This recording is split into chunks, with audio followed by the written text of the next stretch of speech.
tax. These are the hidden rules that rob you blind. And you thought the ATO was bad. Wait until you meet his silent cousin, the land tax reaper. No warning, no mercy, just an annual surprise invoice for daring to own something with dirt on it.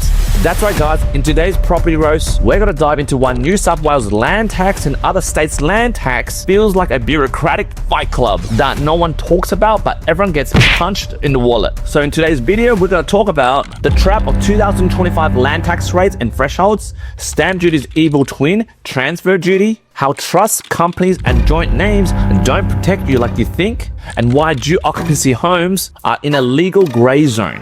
And also on top of that, the 3-month deadline that's wrecking settlement budgets at the moment. And on top of that, why first home buyer schemes are rigged with sneaky rules and red tape. And by the end of this video, you probably want to cry or book a strategy call with me before the mobs in Canberra find new ways to skin you alive.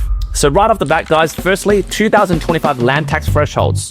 Why no Aussie investor is safe right now. But before we dive straight in, let's zoom out a bit before we zoom in. If you guys who are watching this video think, oh, land tax is a Victorian thing, like with all the headlines that's coming up at the moment, I'm telling you folks, you've missed the memo. Land tax are across the country and state governments are quietly jacking up their land tax at the moment, all the while pretending it's about fairness. And spoiler alert, it's not. So right now, here's a quick breakdown of the 2025 land tax thresholds. I'll throw this on the screen at the moment and let's go through it. Now mind you guys, I'm not making this data up. This data is compiled for state revenue officers as of August 2025. So right now guys, if you look in the data on the screen, you can see on the left hand side, you have New South Wales, Victoria, Queensland, South Australia, WA, Tasmania, ACT and Northern Territory. And then next to that column, there is the tax-free threshold standard rate. As you can see, as you read those data, New South Wales is $1,075,000. So at the moment, guys, if you're totally confused by this table that I put up here at the moment, let me give you an example. For example, in New South Wales, the tax-free threshold is $1,075,000. So if your land value is $1,500,000, the taxable amount is $1,500,000 minus $1,075,000. That equals $425,000. And what happens is to calculate land tax, as you look at this table, it's $425,000 times 1.6% plus $100. That equals, if you do the math correctly, $6,900 per year. Now next, let's look at Victoria, the infamous Victorian land tax, right? Their current tax-free threshold is $50,000 only. So if your land tax value is $500,000, the base amount is flat $975. What happens is you then plus the difference. For example, you have $975, then you plus $500,000 minus $50,000. All right, if you're following along, then you times it by 0.375%. That equals $975 plus $1,687.50. If you do your maths correctly, that's a total of $2,662.50 of a piece of land that's only worth $500,000. So right now, guys, if all the numbers just flew over your head and you don't know what I just said, this is the key takeaway from this. If you look at this calculation over here, this is why Victorians are furious, guys. Like New South Wales, you can own over $1 million worth of dirt before paying a cent on land tax. But in Victoria, guys, you own a block worth more than the price of a second-hand ute and you're already paying. But then, guys, this doesn't make buying in New South Wales any better, right? Because in New South Wales, land tax is calculated on unimproved land value across your portfolio and is not on the property value. So even if you got a cardboard shack sitting on rich dirt, you're on the hook, guys, in 2025. And you know what the kicker, guys? If you read the fine print on Revenue New South Wales, if your land holding tops over $6.47 million, it's a 2% surcharge on your land tax. And according to the Revenue New South Wales, over 170,000 land tax assessments were issued in 2024. They say, quote, land tax is a fair way to raise revenue from those who can't afford it, end quote. But to counter that, according to Property Investment Professionals of Australia, they say, quote, it's a landmine for mum and dad investors, end quote. But here's the kicker, guys. As you see in the prior example, it gets worse outside New South Wales. Like Victoria, it's an absolute rot, guys. Like just recently, they dropped the threshold from $300,000 to $50,000 right now. Like you heard it right. You're just basically owning a patch of dirt with just a measly 50 grand and then boom, you're in the land tax system. Welcome to the Matrix, Neo. And according to the Victorian Treasurer, they said, quote, the changes ensure more equitable contributions, end quote. But to counter that, just to quote one of my investors that have a heavy property portfolio in Victoria, they said, quote, Q, I got a land tax bill today bigger than my rental yield. God damn, end quote. And now moving on to Queensland, it's the same dance but a different tune, guys. Like previously, like a year ago, they were going to include the interstate land holdings in your calculation until public backlash forced them to scrap it. Like according to the Queensland Treasury in 2022, they said, quote, the policy brings fairness to Queenslanders, end quote. But after a lot of public backlash, according to the National Property Investors Council, they reflected the sentiment with this quote, it punished people for investing in other states. That's not fairness. That's bloody greed, end quote. So guys, this is my honest take. Let's be real, guys. This isn't about fairness. It's about squeezing the middle class dry while pretending it's a wealth tax. But then do you guys know who's unaffected by this? The mega landlords with commercial property deductions and entire floors of tax advisors. Like, hey, Gene, if you're watching this video, wink, wink, I'm talking about you. So guys, if you've watched thus far, let's throw in some practical tips that you can look out for to stay well ahead of the bloody land tax system. Tip number 1, look at the land value threshold for every state before you diversify, guys. Like go back to the part of the video, take a snapshot or just Google it. You'll see the threshold of different land tax limits per state. At the moment, Victoria is now the most aggressive. And as for old mate Queensland, they try to be sneaky, but they got caught and they got slammed. And we always hear this from the pollies, right? Like according to New South Wales Treasury, they said, quote, land tax is a fair way to raise revenue from those who can't afford it, end quote. But my savage take on this again, guys, it's not fair when valuations are done in bulk by a faceless department and there's no warning.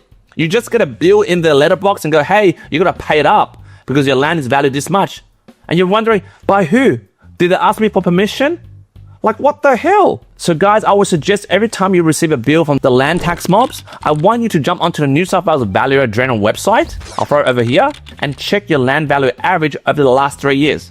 Sometimes they might get it wrong. Check that number with the number on your bill and make sure they're using not the market price, but only the land value, because that's where it counts. Now, right now in this video, let's segue to land tax's dirty evil cousin, the transfer duty. Because secondly, in this video, we're gonna look at stamp duty versus transfer duty. We're gonna look at when, how, and who bloody pays for it. Because currently, guys, transfer duty, which was rebranded from stamp duty to kind of make it sound friendly at the moment, which is not. Right now, it's payable within 3 months of signing a contract. Like for example, you bought a property or you're about to exchange, you gotta pay it within 3 months of signing the contract. Unless, guys, you purchase an off-the-plan property, the rules are different. And I'll throw it on the screen over here. Because at the moment, guys, if you're buying an off-the-plan property, it can only be good if you're moving in. For example, you're making it your principal place of residence and you qualify for the 12 months grace period to pay transfer duty instead of the standard 3 months. But it can be bad for you with these changes if you're buying the off-the-plan as an investment property where there's no grace period and you have to pay within 3 months of signing the contract. Now, this new change really sucks because it means you might get caught having to pay stamp duty or transfer duty long before the property is finished, which ultimately affects your cash flow if you're an investor. And most often, guys, this fine print always gets masked by New South Wales Revenue's PR team that says, oh, quote, first home buyers are exempt up to $800,000. We're helping everyday Aussies, end quote. But according to Domain, they say, quote, it's a trap for off-the-plan buyers who don't often read the fine print, end quote. Especially if you're an investor, because New South Wales Revenue loves cashing in on investors. So guys, let me give you some practical tips to avoid this, right? Number 1, always ask your conveyancer or solicitor exactly when transfer duty is payable. Like, don't always assume it's on settlement day. Now, thirdly, in this video, we're gonna look at trusts, companies, and joint ownerships, and what investors must know about how these structures affect your land tax. So at the moment, you're sitting there thinking, hey Q, I got a trust. I should be protected, right, bro? Nah, bro, I'm telling you, if you bought a property under a trust, you're paying land tax from the $1, yo. There is no threshold buying properties under a trust. Or for example, you're buying from a company, guys, same system, same consequence, guys. But then you say to me, Q, oh my God, I heard from this anonymous accountant or tax agent. They said, quote, but then family trusts are great for tax planning, end quote. And to counter that, this is me every week. Quote, unless you like paying land tax from $1, go get one, end quote.